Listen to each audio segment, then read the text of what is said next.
Hello, everyone. Welcome to the Spoonful podcast. I am one of your hosts, Mario Piak with Dio, joined, as always, by my good friend, Mr. Emmett Watkins Jr. How are you, Howdy. sir? Howdy. I'm doing very good. I'm doing very good. I'll first head this off for the video watchers right now.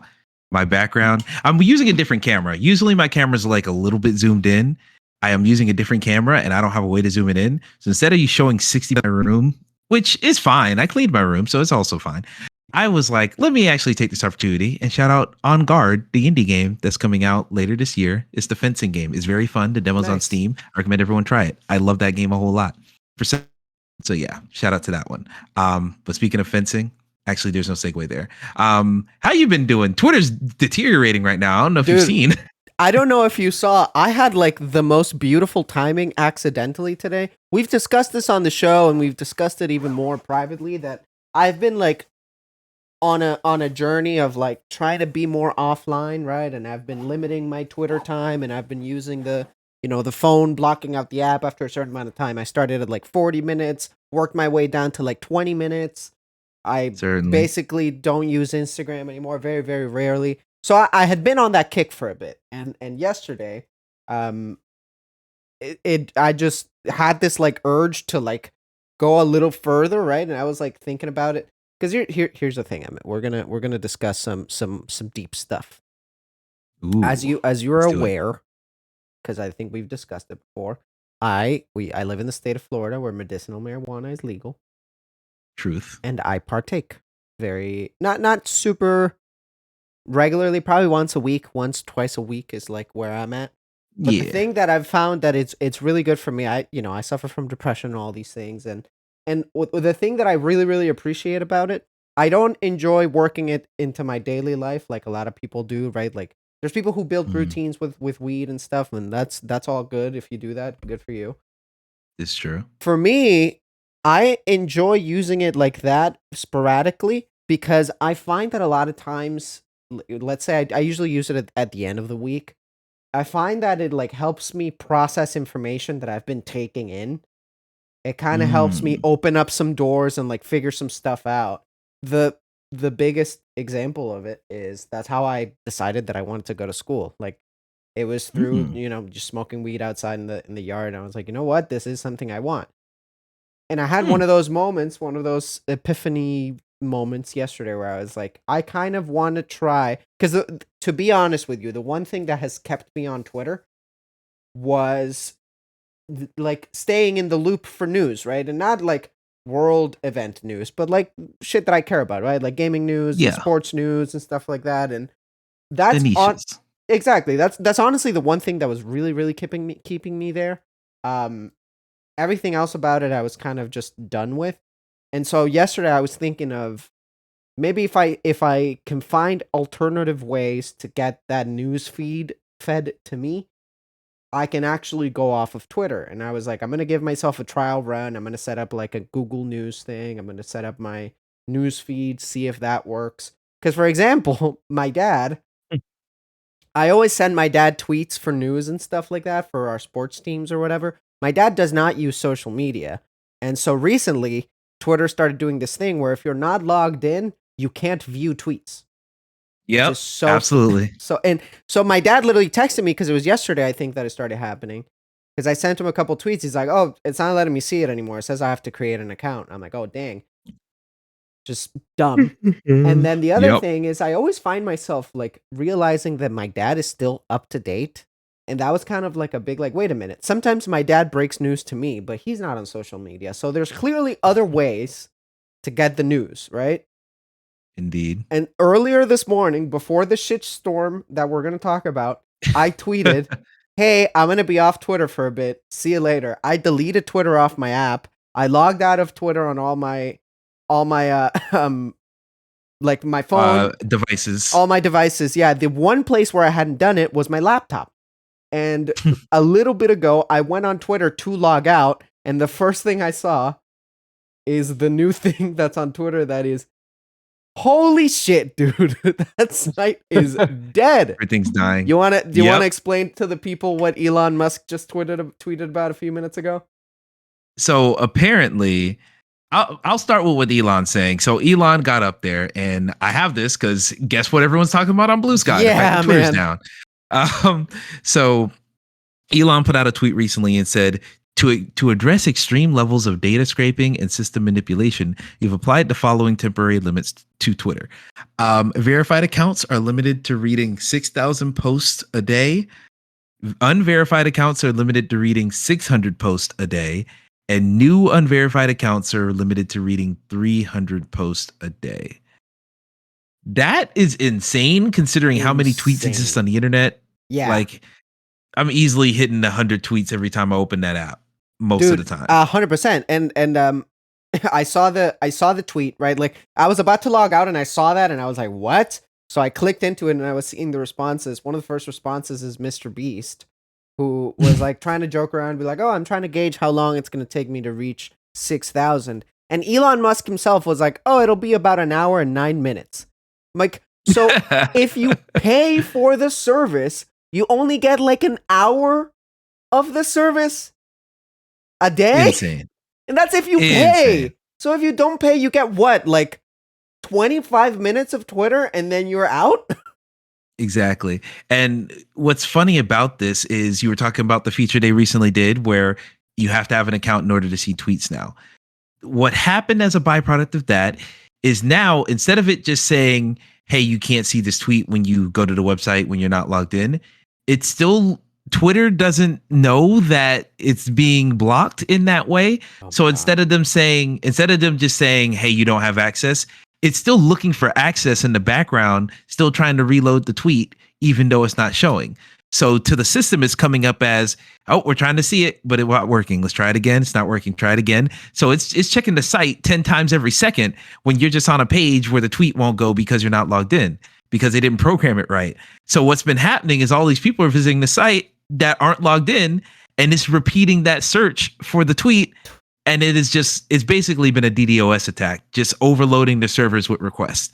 And it's hilarious. It's all could have been avoided if you just kept everything the same Yeah, man. It's or like implemented changes properly. legitimately, and we had a whole episode about the Twitter, world after like post Elon, and it's I thought we were through the worst of it, like the worst decisions being made, like the paid verifications and all that. Like I thought that would be the worst of it, and I already thought that was bad enough that I had kind of like a long-term plan of getting off of Twitter, right? Mm-hmm. And not just because of everything with Elon, just because I've been like looking into what social How to live a media better life. yeah, like what social media does to your brain. Like I encourage people to look into that, and I'm aware that I sound like fucking Joe Rogan right now or something, but it's not great for you. Like it's actually pretty proven that it's not good for you to use a lot. And I agree. I'm trying to like stay out of it. And even I correlate it to moments of my life of like major depressive episodes and stuff. I'm like, I did use social media super heavily during those times, right? So Mm-hmm. it kind of the great thing for me personally is this whole Twitter thing started really making me question my relationship to it. But now it's like, well, I mean, if this keeps up, Twitter may actually legitimately be dead in the Yep. near future. Like, actually just die. I'll be surprised if this time next year Twitter still exists at all. Like I feel like it's gonna have a movie pass moment where it's gonna die, Oh, but it's gonna no. come back and they're gonna be like, oh, the secret members can get $20 a month for unlimited movies or whatever. Yeah. They're gonna do something like that with Twitter. It will come back in some weird way. But the way it's going now, it's like every month they keep thinking of new ways to make it To worse. fuck it That's the up. thing. It's already like, well, the way it works now is flawed, but if they just keep it the flawed way it Yeah. is, it'll last. But no, they're like, oh, let's purposely make it worse. Um, yeah, and also, by the way, Blue Sky is facing a lot more traffic because everyone got off of Of Twitter to get on the course. Blue Sky. Fuck. So there's been slowness on the website as a result of that. They're tweeting about it or tweeting. They're skeeting about it now. So yeah, that's fun.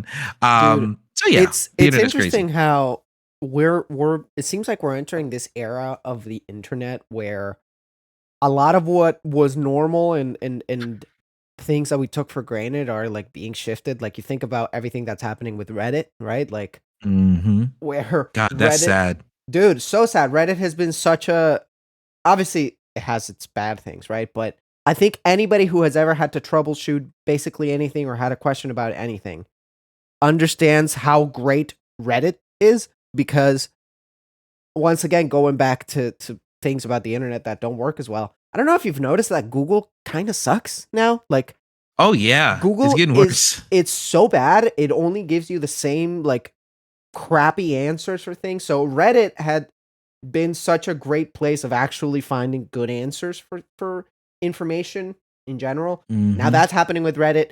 This is happening with Twitter. YouTube is now like removing ad blocks and canceling accounts if you use ad blocks too much. Like it seems like we're entering this era of the internet where a lot of the stuff we took for granted isn't. Like Reddit might die soon. Twitter might die soon. It's very interesting. I mean, I hate to just bring everything back around to the obvious thing, but late stage capitalism is going to late stage Yeah. capitalism. You take these companies that start small. There, when we were all on the internet, well, we're still on the internet. You're watching a show on the internet for Christ's sakes. But when all of us first got on here, in our teens or preteens or whatever, it was cool to be on the web. It was cool to get a fan base or to get friends or whatever. It was cool to gather that all on the web. And it felt like a little corner of the world that only belonged to the people that were in the know. Now we have entire companies, entire markets, entire whole parts of the working world that exists exclusively on the internet and are built around the internet. So when you talk about something like Twitter, yes, Twitter is really only falling apart because of the downfall of the person owning it. It's really, Mhm. you can blame that on one person, but in the case of Reddit is less, yes, it's all the CEO's fault, of course, but it's more so that they're doing this because they feel like they need to be on the next level. They're trying to get on the level of a Facebook. They're trying Yeah, to get right. on the level of a Twitter, And where Reddit also isn't really, yeah. there's some truth to the fact that AI and like the early stages of AI that we're in is starting to like shift the landscape, because Reddit wouldn't have done all their API stuff, and Twitter wouldn't have done all their API stuff if it wasn't for the fact that people, and executives are seeing profits, because again, capitalism, that aren't being met, right? Like AI is a lot of AI and like Chat GPT, a lot of it was trained off of Reddit, and that gives Reddit no money. So they're like, wait a minute, we are not a profitable company and we need to be a profitable company, and AI might put us out of business. So we gotta just lock down, right? And it's similar to Twitter to a Mm-hmm. degree. It's crazy. Like we're in a very weird moment in the history of the internet and everything we know. Because like you were saying, when we were younger, the internet was free, right? Like stuff that you did in the internet was Yeah. free. It was the Wild West in every sense. 100%. And ad blocks exist because there's this, notion that stuff in the internet should still be free. And I think we're starting to really come back from that. And if these Mm-hmm. companies are going to stay in business and these sites are going to still exist, it can't be free. And it's weird, man. It's weird, but yeah, like clearly that's what Twitter's really really really trying to do now. Like it's been kind of like a dumb bonus to be verified. Now it's almost a necessity to be verified if you Well, they're want to trying use the to, platform long term. yeah. Yeah, exactly. With the rate limits that they're implementing temporarily, yeah, it's definitely, if you want to use the platform at all in the same way you've been using, yeah, verification is a must, but it's one of those things where they're really just making the site worse so that they can charge you for the removal of those barriers. That's really what they're doing with Reddit Yeah. or with Twitter. But really it's just the fact that these companies got to keep growing, keep growing. You could absolutely run a site like Twitter, you could absolutely run a site like Reddit, keep it profitable, but keep it small. You could absolutely do that very easily. But because the nature of any public company, you have to grow, you have to grow, you have to keep Yep. giving your shareholders money, you have to keep ballooning to a size that is not feasible for the product anymore. And here we are at this point where Twitter hasn't made a profit in years. Reddit is trying to make more profits, so they're literally debilitating the foundational structures of that website. it's a damn shame, but really it's just because, like you take something like Blue Sky and people are excited about Blue Sky because it's not yet a massive company that needs to grow and sustain itself Right. with its shareholders. So it's like right now it's all exciting. Who knows what the future holds? Because this is how we felt about Twitter when it started. So not saying Elon too is going to buy this, but I don't know. We're here for now. I don't know how long we'll be here forever. Even Discord, I was gonna say Discord's the last bastion. Discord's doing weird shit too, where Super they're weird like, shit, dude. Super weird shit. yeah, all the usernames that used to be all had different numbers at the end, so you knew who they were. Now it's like, make a regular username. Oh wait, that one's taken. Oh, you know what would have been real convenient if it just Numbers. had a bunch of numbers at the end. Fucking so dumb. So dumb. So yeah, the more things, the when things get more popular, the worse they get because they have to sand down their specificity to apply to everybody, and it frustrates it. Yeah, it It does. frustrates it. It does. I don't know. This wasn't this wasn't supposed to be what we were going to talk about Yeah, at it all. wasn't, but Like for it got on there. a little peek behind the curtains for people watching or listening. Like we had like our not meeting, but like our little chat about what we're going to talk about. Okay, let's do this and this and this. Totally went off on a tangent here, but it's just interesting. It's an interesting way to be, and I think for people who were like me and had a mindset like me about being online, it's kind of a good time to maybe jump ship, and that's kind of where I'm Mhm. headed. I think if I can find a way where I can just stick to like YouTube and getting my news for my dumb stuff that I care about, I can see a future where I'm just not on social media traditionally.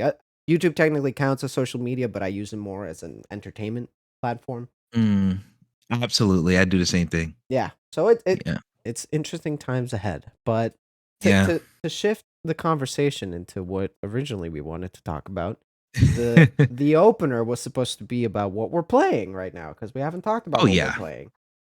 this is true. I've been playing.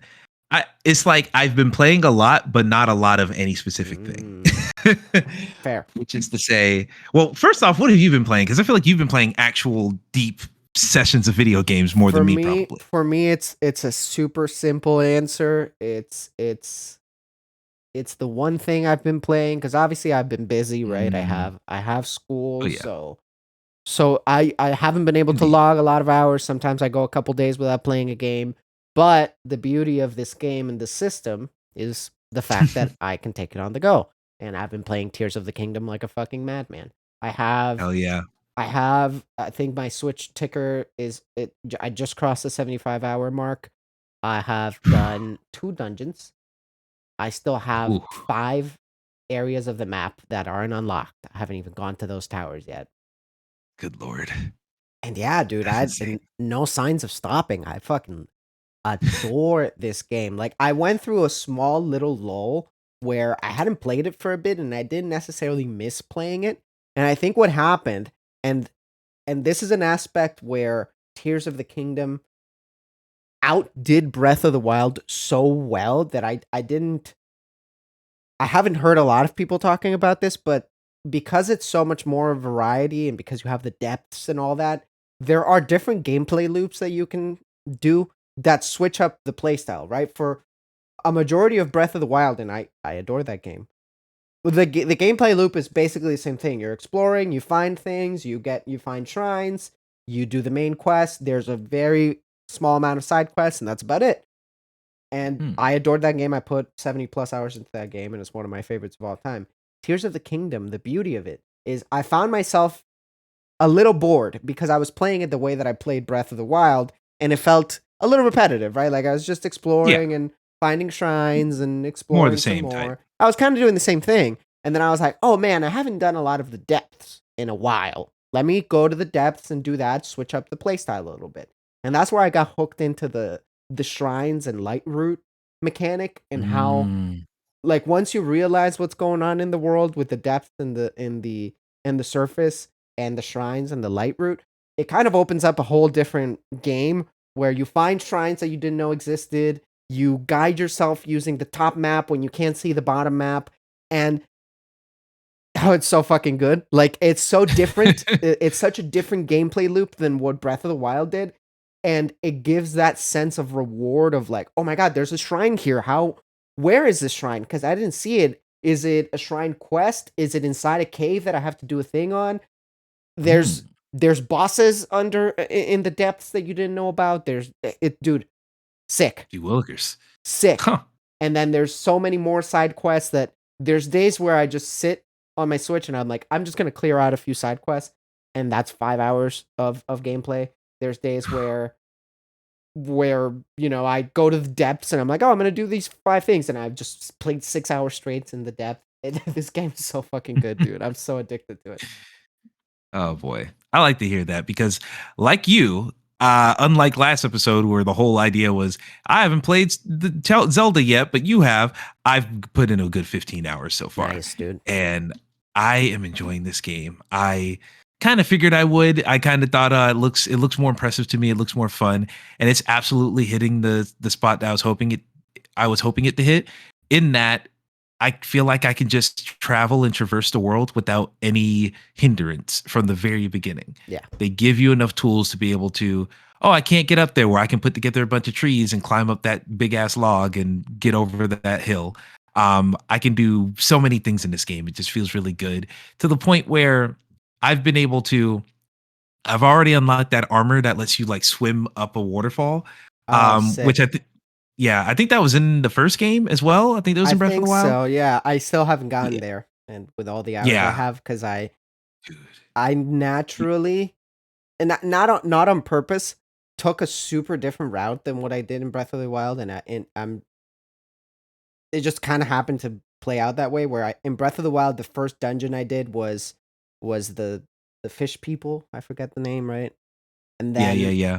I think one of the last one I did was the bird people. This time I did the bird people. That was the first dungeon I did, and I still haven't gotten to Gorons or the fish people. I forget the name. So it's super interesting to me how different of a path I took for no reason. Yeah, where for me, I couldn't even tell you the path I took in Breath of the Wild, because I put in a good 20 hours into that game and just petered out at some point. But this one I do want to get back to, because doing the stuff for the fish was really cool. And it wasn't even like, it didn't feel like a quest. It felt like they need me to do a thing, and it didn't feel like this very super guided, like, oh, go here and get this MacGuffin or whatever. It was like, oh, they got some fish in the little lake here. I just killed a couple of the fish. And I didn't realize I was doing it to fulfill the quest until I went back to the guy and he was like, Yeah. hey, I noticed you got the fish. And I'm like, oh shit, you're right. So yeah, it's very cool. It's very cool the way that they kind of just like naturally guide you into different stuff throughout Zelda. And so that's a really fun thing to do. And just like exploration, I feel like I have so many tools available at my disposal at any given time, where it's like, I said earlier that one of my favorite things to do in Breath of the Wild was cooking. It has gotten so much worse, in a good way for me. It like Yeah. I am cooking a lot in Tears of the Kingdom is the Oh point I'm yeah. trying to make. Um, like it's so fun now, because it's not just, all right, let's put these things together and hope it works. They now have better descriptions on all of the cookable items to say, hey, if you want to make an elixir, put these types of items together. If you want to make a So meal, put these helpful. types of items together. If you want to, and it'll say like a brief description of like, this will lower your temperature, this will raise your temperature, this will give you extra armor or something. Like it'll tell you generally what you're doing when you cook. So then when you mix things together, you have a vague idea of what's going to happen. So I like that because it gives a little bit of guidance with the freeform stuff. So it's not just, it's kind of like the opposite of there's this game called Mortal Shell. It's a Souls like that I've been thinking about a lot recently, because we'll get into it pretty soon. I've been playing some Souls likes and I've been enjoying them a lot. But there's this game called Mortal Shell, and every item in the game, you don't know what any of the items do. There are no descriptions or anything. You have to use the item for the first time in order To to find figure out out what what it it does. does. That's Exactly. awesome and twisted. Yeah, and then even on top of that, there's like a familiarity ranking. So you upgrade your familiarity with items the more you use them. Even with the one healing item in the game, it hurts you the first time you take it. Ah, it, it that's like fucked nicks up. away at your health before it heals you up. But once you're familiar with it enough, you can just get a purely positive side effect. But you have to take those hits from the beginning. That's what Zelda Breath of the Wild kind of felt like, where it's like I don't know anything that's going on, and I have to take my licks now so that I can learn and get familiar with it later. In Tears of the Kingdom, it's a lot more accessible, where it's like, all right, I generally know how things work. You're telling me from the onset, give me an idea so then I can experiment from there. And it's open in a way where I'm very excited to experiment. I also finally got to a sky island, and doing all the sky island puzzles are so fucking cool and Super so fucking fun. fun. Yeah, dude. Oh, I love that stuff. One of my favorite things about Tears of the Kingdom, and I think they did this on purpose, because in all the marketing material and everything, like they really focused on the Sky Islands, right? And like, like this is the major difference between Breath of the Wild and Tears of the Kingdom.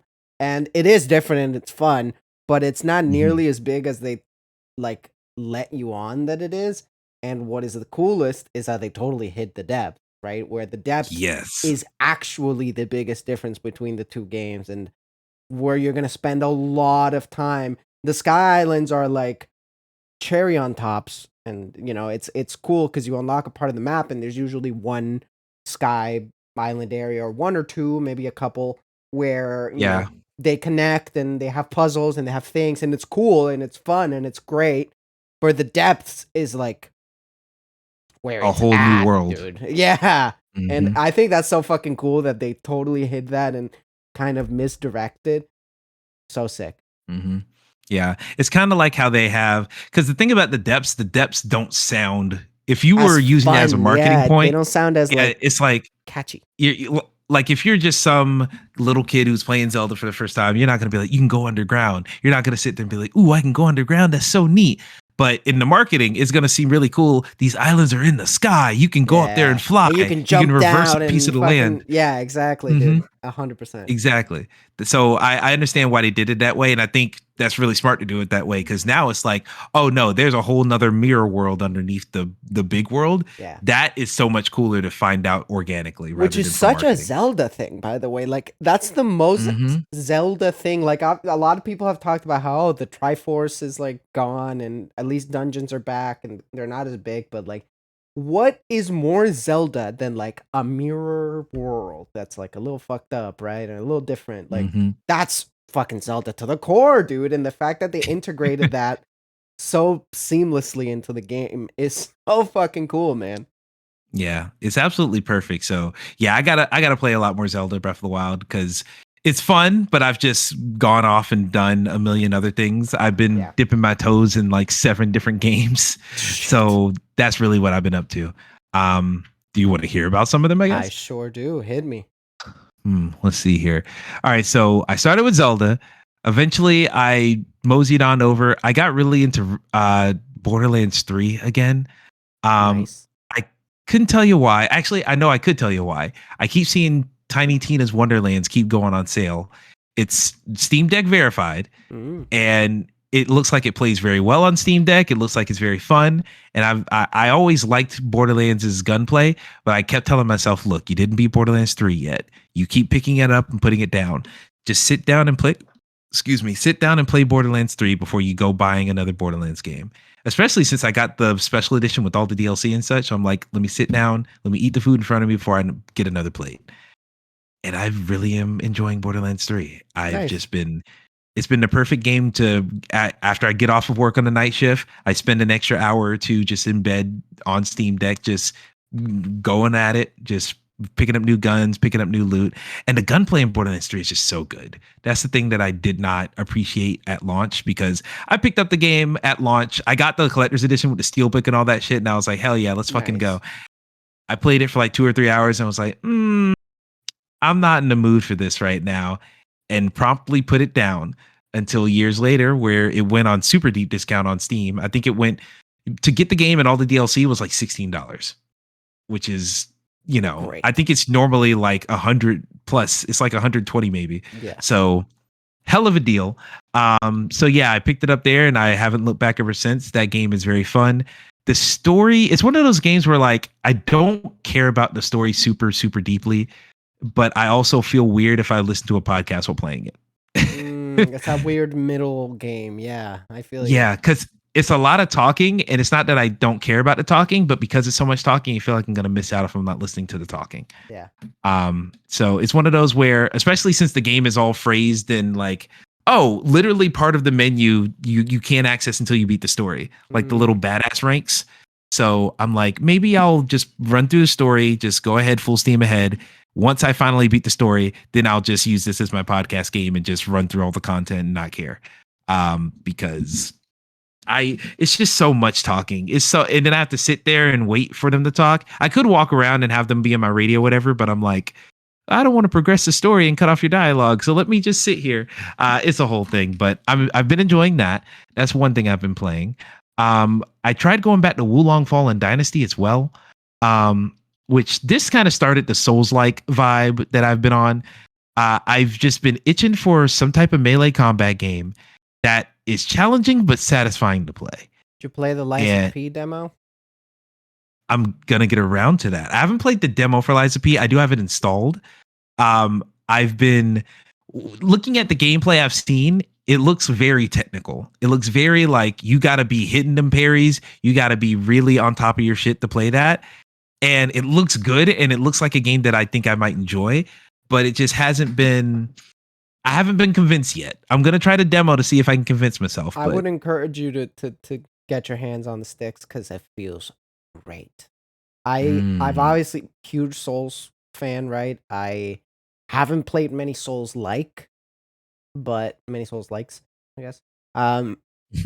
But I do agree, at least from what I've seen of other Souls likes, that it very much so seems like Lies of P is the one that is doing it best, where it's like taking the best bits and pieces from software games, and it feels really good to play, man. Like that's a game that I'm super excited for. I have like pre-installed on my PC. I can't wait for that game.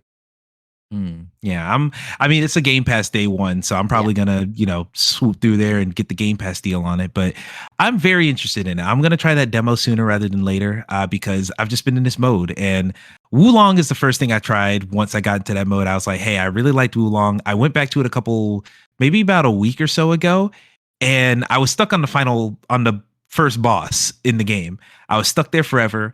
When I went back, I beat that first boss, Hell kicked yeah, his fucking dog. teeth in. I was so happy. And it was one of those things where I had been away so long. I got on there and I needed one attempt to learn the controls again. And then the next attempt, I got him. I was like, holy shit, maybe I can play this game. So I played another level of Wulong. Basically, how Wulong works, you get into the level, and it's basically a very linear go here, go here, go there. There's a couple of offshoots you can go to if you want to like rank up a little bit more before you get to the boss, and then you kill the boss, and then you go on to the next thing. I did all my exploration, got to the boss, and the boss was kicking my fucking teeth in again. And I'm like, I am enjoying the game. When I can nail it, I'm having fun. But it's like, how much suffering can I take? Yeah. How much die and come back can I take? So at a certain point, when I was doing more retreading than finding new content, I was like, all right, I can't do Wulong. 4 hours in, and I'm like, all right, I'm gonna drop this again. Maybe I'll come back, but right now I gotta drop it. I tried this game called Solstice. It's on PlayStation Plus Extra right now, and it's less of a Souls-like, more of a like Devil May Cry stylish action game. Played the first chapter of that, and I had fun. It's good combat. It's definitely a AA game. It has plenty of polish, but it just has that what's that Xbox first person game that looks like Titanfall, but it's just very shiny. And like there's like Souls like components where she's like slashing with the sword. Oh yeah, fucking. It's like memory something. Oh my god. Ooh, Bright Memory Infinite. Yes, Solstice absolutely has that type of similarly shiny art style where everything in Bright Memory Infinite looks like a tech demo, and Solstice looks like that, but just a little bit more medieval. Okay. And so yeah, it's good combat. It has like a really cool parry system as well, where your parry's handled by like your companion ghosts, so you don't have to stop hacking and slashing. You just got to hit the button right and then continue to hack and slash. And so she just covers your back while you're hidden. That one's fun. I want to come back to it because it was a good game, but it isn't the game that really hooked me. I will say I didn't play this one, but I was waiting to play this because you actually said something about it on Twitter a couple days ago. Stray is leaving PlayStation Plus pretty soon. So Mm. I said it's about time. Let me get into Stray. I pulled up Stray, and after like 5 minutes, I was like, you know what?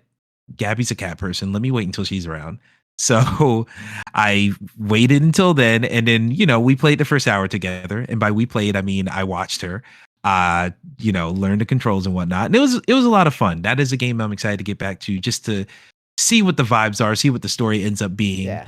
The thing that's She fascinating likes being a cat. about Stray is that like, and I think about it. I think back to like when Kind of Funny talked about Stray, is that your enjoyment of the game really, really, really does vary based on your like love and enjoyment for cats. Like Hmm. it's a good game outside of it, but if you have a connection to cats, there are just so many more like little details that you like really appreciate and take in.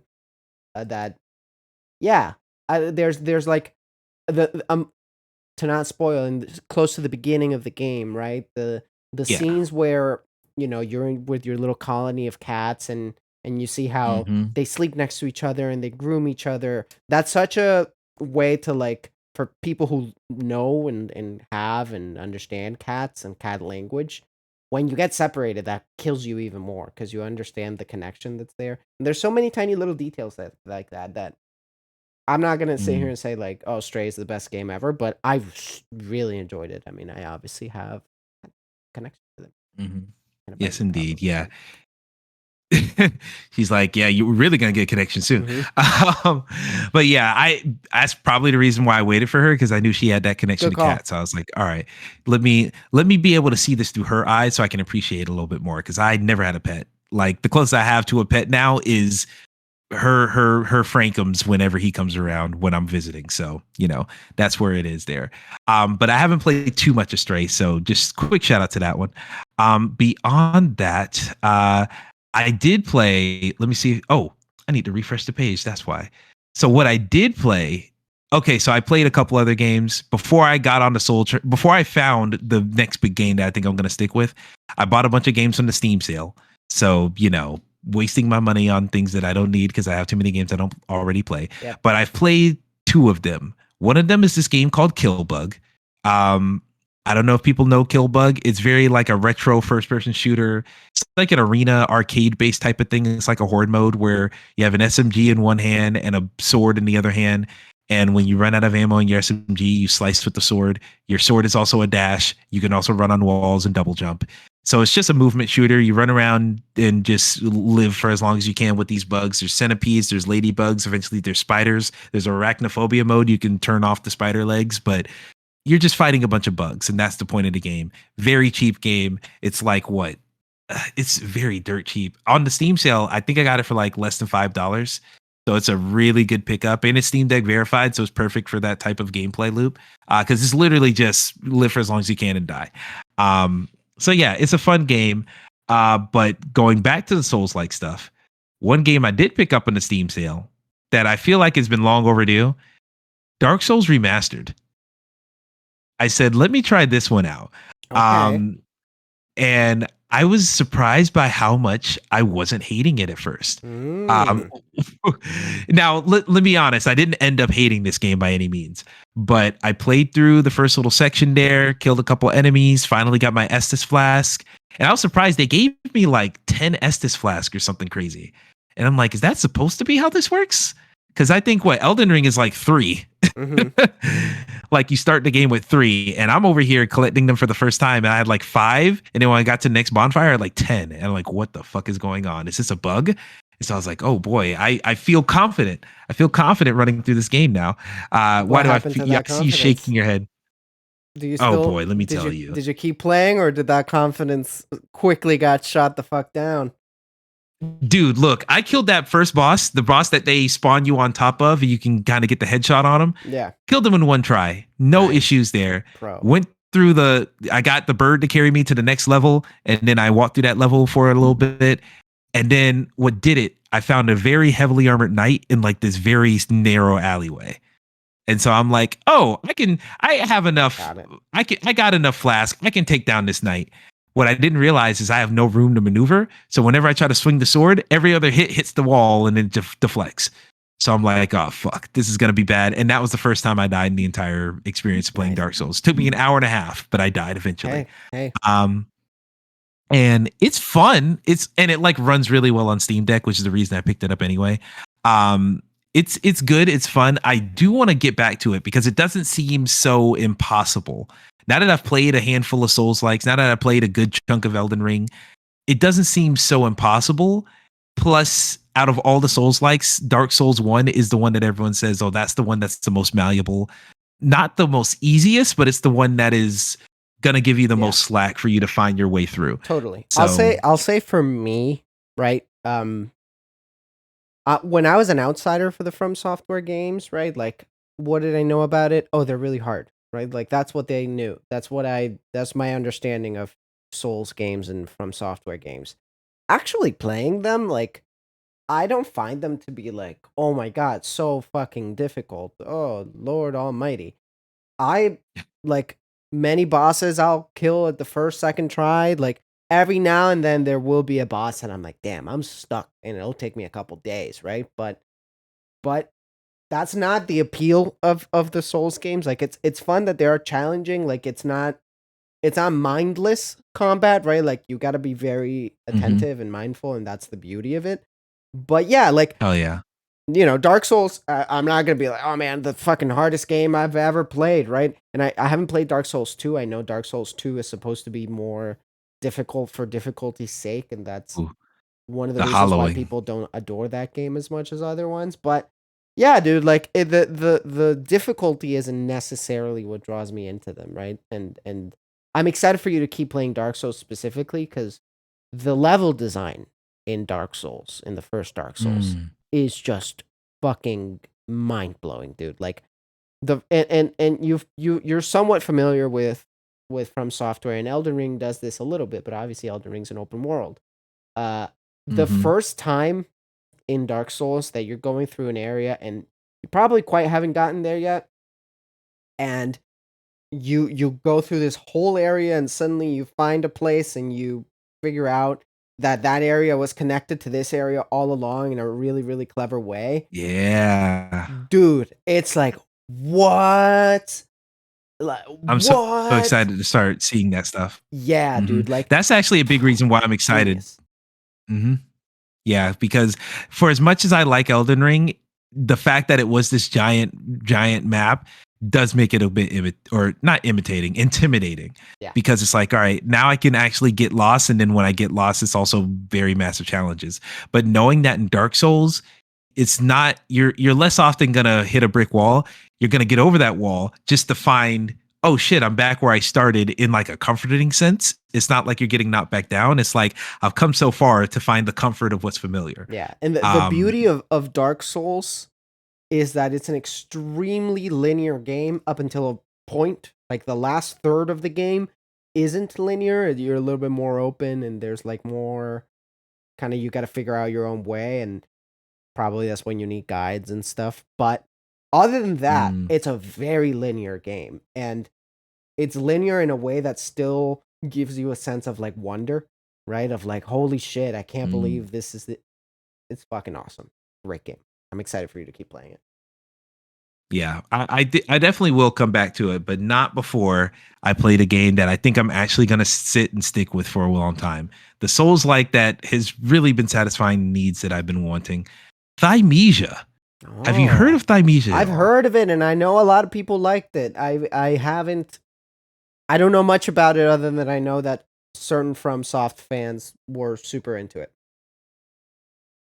Yeah, it's very it's more Bloodborne than Dark Souls or Sekiro or whatever. There's a little Sekiro in it because it is some parrying, but it's a Souls like. It's on PlayStation Plus Extra as well. I really am playing it because I saw it go up there a couple weeks ago. And what I'm liking about it is that it's giving you more back for taking out enemies, Mm. where it's still a similar level of challenge, but in Thymesia, yes, you're still collecting your equivalent of souls. I think they call them memories in Thymesia. You're still collecting memories from enemies. You're still, they have the same type of level design where things loop back onto each other and you're finding new checkpoints and all that good stuff. There's secret areas and alternate routes. All that stuff is well and good. The combat itself is what's getting me, and seeing the skill trees for the combat is what's exciting me because you have your typical melee attack, you have your light and your heavy, but they're not just light and heavy attacks. Your light attack is a regular sword. You can eventually upgrade it to continue your sword combo longer, but your sword only takes down their health a little bit. But after their health goes down, there's like this secondary meter behind their health bar that Mm. like slowly lets the health bar tick up to it. And that secondary meter is like the plague damage bar.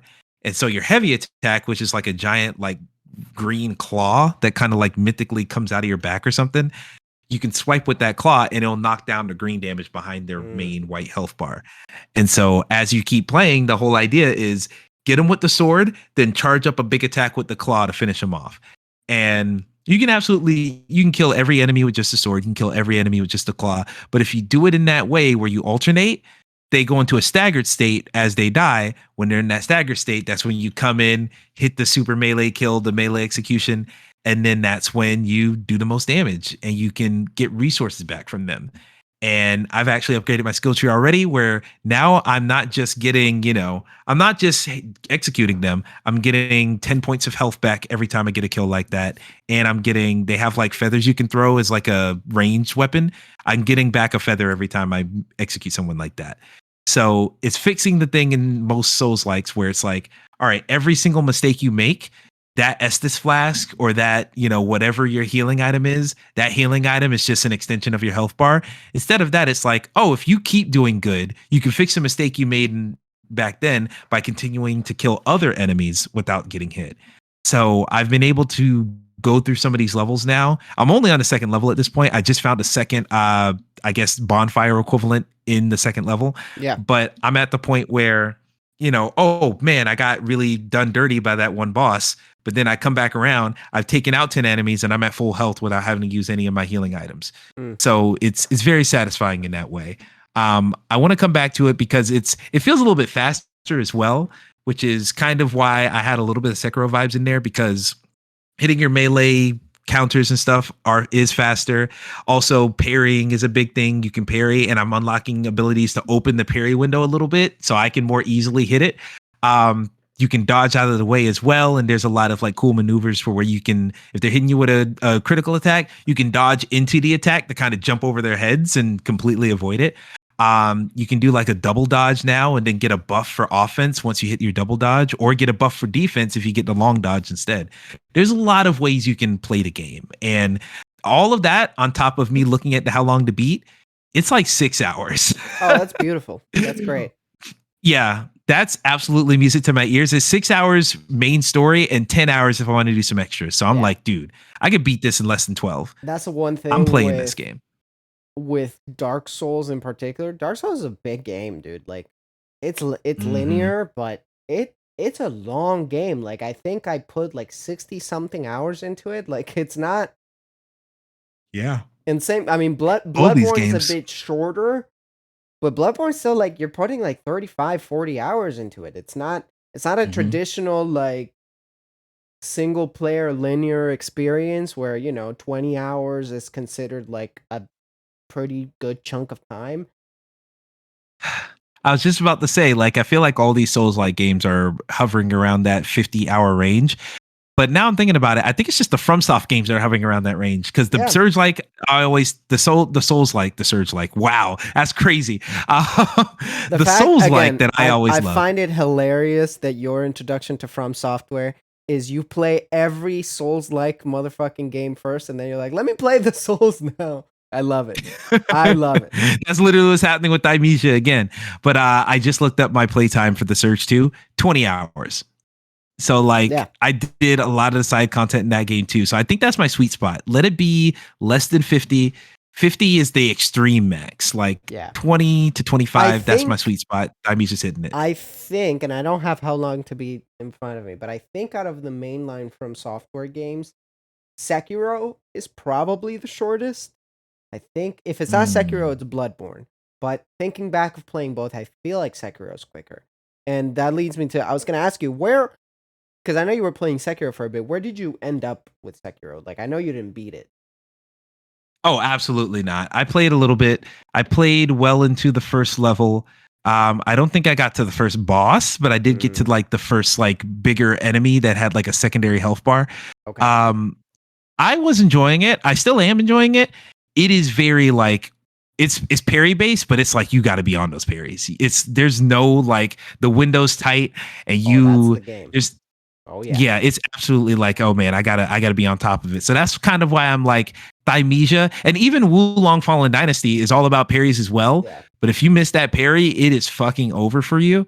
I really enjoy nailing parries. I always enjoy that. But Thymesia feels like it's not just parries. In Thymesia, Yeah. you can dodge out of the way. And that's kind of why I like it to where if I feel like I'm getting overwhelmed, then I'll just dodge. It's fine.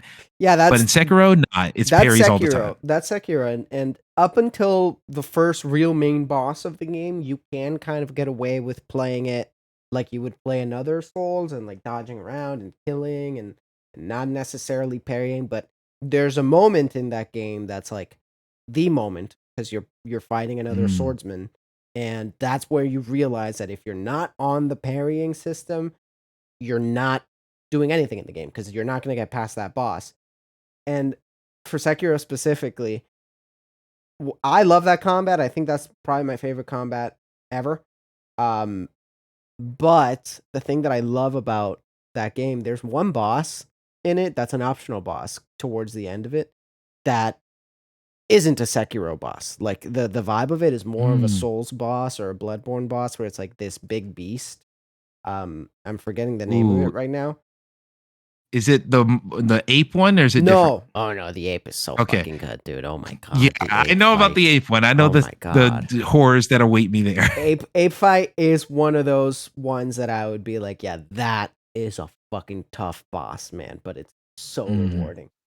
No, not the ape. It's called the Fury, the Rage Beast or something like that. I forget the name. Ah, okay. I've seen in Noah Caldwell Surveyor's video Yeah. about the subject. And that's the only aspect of Sekiro that I fucking hated because it's not the Sekiro combat. Like you have to fight that beast like you would play Dark Souls or Bloodborne. And I hated it so much that the way I beat it was I totally cheesed it. And there's a way to cheese it Mm. where if you climb up on a specific spot, it'll follow you and you have to wait until it doesn't attack and it jumps off a cliff and dies. And I'm like, great, I'm done with that fight because I hate it. Oh boy, yeah. I do want to get around to Sekiro. Sekiro was fun. I'm just finding more fun in other stuff right now. That's the main Yeah. thing. No, So no, that's fair. I'll come. Yeah, I plan on coming back around to it. But yeah, to be completely honest with you, even more than Thymesia, when I played the On Guard demo, that was tickling my fancy even more than Mm. Thymesia. So when On Guard comes out, the world's gonna stop for me The thing because that's I'm so ready for interesting, that game. I realized I forgot to mention one thing that I played, and I played the Viewfinder demo, which I'm Ah. so excited for Viewfinder. Like it's I love those that genre of puzzle game where it's like puzzle mind fucky kind of thing. Obviously Mhm. Portal is Alternate like one reality. of the first big games in that sort of genre. There's Superliminal that I really enjoyed. There's that game Hmm. Bless keeps talking about. Manifold Garden. I love Manifold Garden. Yeah. And Viewfinder seems like it's the next step.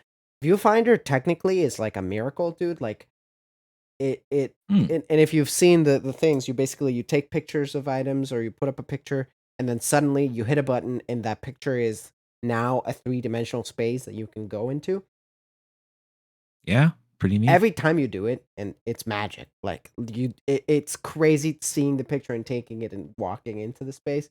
So I'm super excited for that game.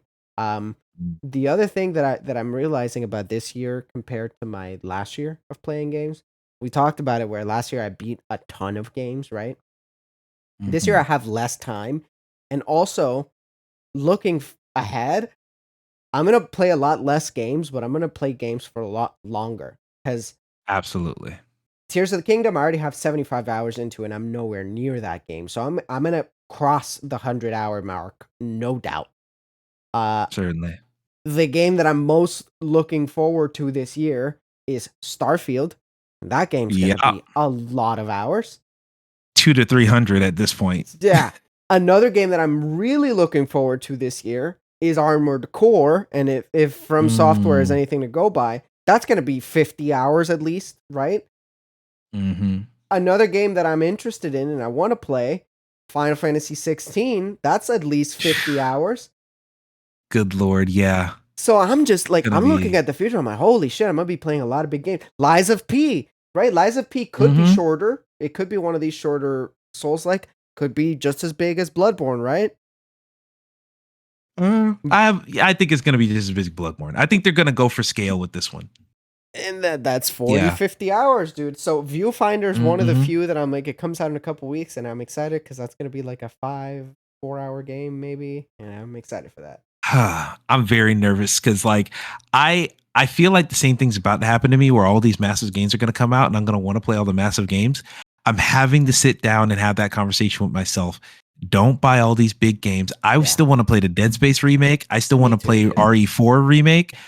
There's so many games I haven't gotten around to Same. where I'm gonna have to look at myself. I'm gonna have to do the point in the mirror, the fucking stock image of the white guy pointing in the mirror, and say, "Stop! Don't buy all these games." What I'm But what I lucky. will do, Oh no, go ahead. I'll Go do a ahead. lot of Game Pass. I was gonna say I'm probably gonna do a lot of Game Pass stuff. I'm probably gonna say, "Hey, let me play this indie from Game Yeah. Pass. Let me not even worry about coming up releases. Let me play some stuff from the backlog because." Deuce is some other stuff that we might touch on a little bit in a second here because time's running out. But yeah, I might not be having as much money as I thought I would for the rest of the year. So Yeah, we'll same. see. For me, I'm thinking about money a lot too, and I'm being selective with the games that I buy because I'm a part-time worker. So a lot of Game Pass stuff. That's why I'm so glad. I got Starfield, beautiful. Lies of P, beautiful. I'm covered there. The games that I want to buy are games that are either sequels or follow-ups to games that I really enjoyed, which screws Mhm. me a little bit because yeah, Dead Space Remake is a game that I've been wanting to play for a while, but I have no connection to Dead Space, so I don't have a Ooh, rush to play it. Game Pass, play that original trilogy. Telling you right now, that Sure, shit's I good. I don't know if it's, well, actually, yeah, it is on PC Game Pass, so I could, right? That's Hmm. one that I can do, but I haven't. It's one of those where it's in the backlog of like at some point, but I still haven't gotten there yet. Yes, Resident Evil understood. 4 remake, I still Mm. have Resident Evil 2 remake installed. I haven't even played that. So I have something to hold me until then, right? So I Hmm. don't have to jump into Resident Evil 4 right now. So the games that I do want to play that I would have to buy are Final Fantasy 16 because my very first Final Fantasy game that I played was 7 remake and I adored it. Like adored Mm. that game. So I'm into Final Fantasy now, right? And I want to see what the hell's up. Armored Bingo. Core, I gotta get that game day one because From Software is like one of, if not the best developer, my favorite developers in the world. And I'm like, damn. So everything else, I'm just kind of hanging around. It's good for me right now that all I want to play is Zelda, and I'm good until then. Hmm. But once I'm done with Zelda, it's the Wild West, dude. Because if I have time in between when I beat Zelda and Armored Core comes out, because I think that's the next big release, Hmm. maybe I play Dark Souls 2 or Dark Souls 3. I don't know. Dark Souls 2 is going to be a fucking weird one. Good luck.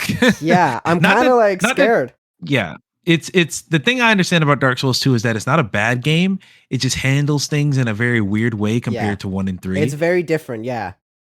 Yeah, it's gonna be statistically wise, it's gonna be very strange. Learn what those statistics do. Learn what adaptability does. That's the stat that Mm, fucks everyone up. mm. So do your research when you get around to that. But yeah, as far as it goes for me, the only game that I know for a fact I'm gonna pick up day one is Spider-Man 2.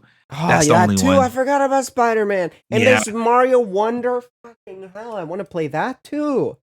I mean, you're already Mario. You live that. You don't need a game Hey, to show you. see, out of the Nintendo games, Super Mario RPG is one I want to play because I've never played Super Mario RPG, but I love Paper Mario, which is like the spiritual Mm, successor, right? So I really want to get that origin, right? But in terms of deciding between Super Mario Wonder and Super Mario RPG Remake, it's Wonder all the way because I love 2D Mario and I Absolutely. haven't played a new 2D Mario game in a really long time. So I'm stoked for Hmm. that game. Fucking Yeah, I Spider-Man feel that. 2. Oh my god. Yeah. I So mean, many Spider-Man games. 2, I just know I'm going to Day enjoy one. that game and it won't be 50 hours. It'll be like, it'll be 30 hours to platinum Yeah, probably. yeah, yeah, yeah. So I think that's going to be just the perfect sweet spot for me. But like when it comes to Nintendo stuff, like I still want to play Metroid. I haven't gotten around to. Me And then of neither. course, Zelda is here for me. Like I, God, there's just a lot of stuff I want to play from everybody. That's the problem. Xbox, I haven't played Hi-Fi Rush Oh, Hyper and I Rush is know that's so a short good, game. and that's a short I game. know. Yeah, I need to get around to it. Game's So so I good. think the Amnesia is the vibe right now. Maybe Hi-Fi Rush after. And then my dumbass with the Steam sale, I was like, you know what? I really want to play Xenoclash 2, but I haven't played Xenoclash 1. So Oh I boot no. this morning, first thing, Steam Deck, Xenoclash 1 in bed, I'll like trying to play it. the last thing I'll say before I don't think we're gonna have enough time for the main topic we had. Probably not, but I So think we got a lot of time. We'll talk about that later we'll because table that more one. things are happening. Yeah, we'll table that one for probably next episode because it is a really good topic and I really wanna Hmm. discuss it. But More things the will change by then, I'm sure. I'm sure, yeah, exactly. One thing I wanna point out before we wrap it up is I if you followed me on Twitter, you saw that Ximena, my lovely fiance, Yeah. surprised Whoop me with whoop. the oh my god, the light with the gorgeous, gorgeous, gorgeous, gorgeous, gorgeous Starfield controller, the limited edition. I Hell adore yeah. this thing. It's already sold out in America, so I'm so glad that she went ahead and gave it to me. The thing that I find the funniest is I have it. I love it. I stare at it every day. I hold it. I'll like play around with it a little bit. But I've been so obsessed with Zelda. I haven't played a game with it yet. And I and as silly as it sounds, I kind of want to lean my next game to be a PC game just so I can play on it. I don't know which one's going to be. I'm like, I don't know. I got Dark Souls, but Dark Souls I have on my PlayStation. I'm like, I don't know. But Let yeah, me tell you right now, I'll set you up, buddy, because you know there's a Steam sale going on right now. there A is. million things are on sale. Probably half your wish list is on sale. I guarantee it. But you want to talk about demos? Because the On Guard demo I played, that was in the Next Fest. The Mm, thing about the Next Fest, I don't know how many games this is the case for, but once the Next Fest ended, I went to go check on my demos because I downloaded them all and didn't have time to play them. I downloaded like 34 demos. Only 3 of them were taken down after the Next Fest. damn. So a lot of these demos are still standing. I recommend a lot of them. The only ones I'm going to point to you are the 4 that I've played that I liked. I played a game called Tagline. Really pretty looking game. Wasn't all that fun for me, so I'm not going to recommend that. But I played the demo for On Guard, of course. Try that one. A lot of fun. Mm, All of these have controller support except one. On Guard is good. Little Knot is very good. mm, Little Knot is it's like think No Man's Sky, but it's underwater and it's like wholesome, very cute game. nice. Um, it was giving me like Power Wash Simulator vibes, to be honest with you. Um, Obsessed with that game. exactly. It's just go around aquatic places, clean up all the gunk, clean up all the litter, and then feed all the little creatures that spawn up after you clean up. And it's really cute and it's really fun. That's going to be the best podcast game ever. Echo Point Nova is incredible. Have you ever heard of a game called Severed Steel? I don't think I have. Severed Steel is a great game. It is on sale in the Steam Next Fest, so try that. It is an indie shooter. Think Titanfall 2 mixed with the slow motion of Fear. And there's no reloading because your character only has one arm. So they shoot a whole clip and they have to like kill another enemy to pick up the weapon off of their body and keep Mm, going. And you can do backflips in the game. Like you can literally do the Matrix thing of like shooting behind your back and stuff. Like it's very acrobatic. And also there's a little bit of light destruction where it's not Red Faction Guerrilla where there's physics and everything, but you can tear a hole through floors, you can tear a hole through walls and kill enemies that way. You get like a little buster cannon, kind of like Metroid, and you just blow holes through people and walls. hell yeah. Very fun. One of my favorite. If I made a list of like just my favorite shooters of all time, it would probably be in the top 10. It is just everything I want in a shooter.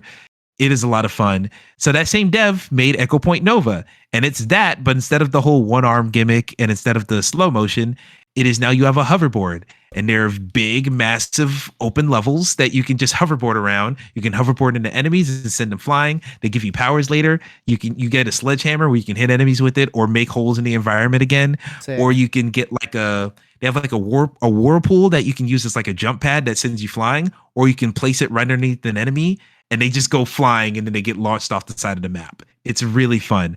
And plus there's a bunch of, SMGs, LMGs, sniper rifles. It's a really good demo. Really short, really open-ended. I recommend that.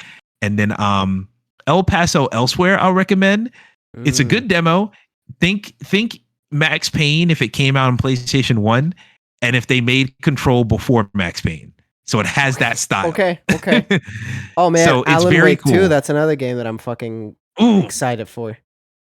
I'm very interested in Alan Wake 2. I played the first one, didn't love it, but I love Control so much, and I want to play that DLC for Control still Yeah. to see the connections. Same. Alan Wake 2 seems incredible. So that might be does. another one where maybe not launch day, but definitely this year. So we'll see. But yeah, El Paso Elsewhere, very good game.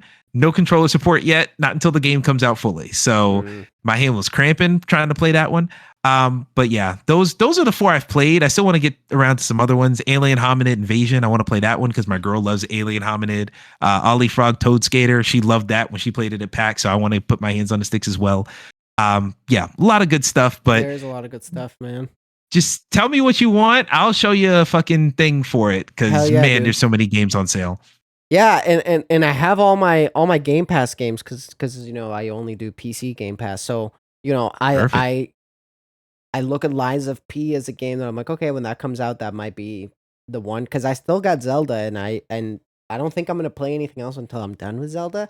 And I could easily have 50 more hours of Zelda left, like easily.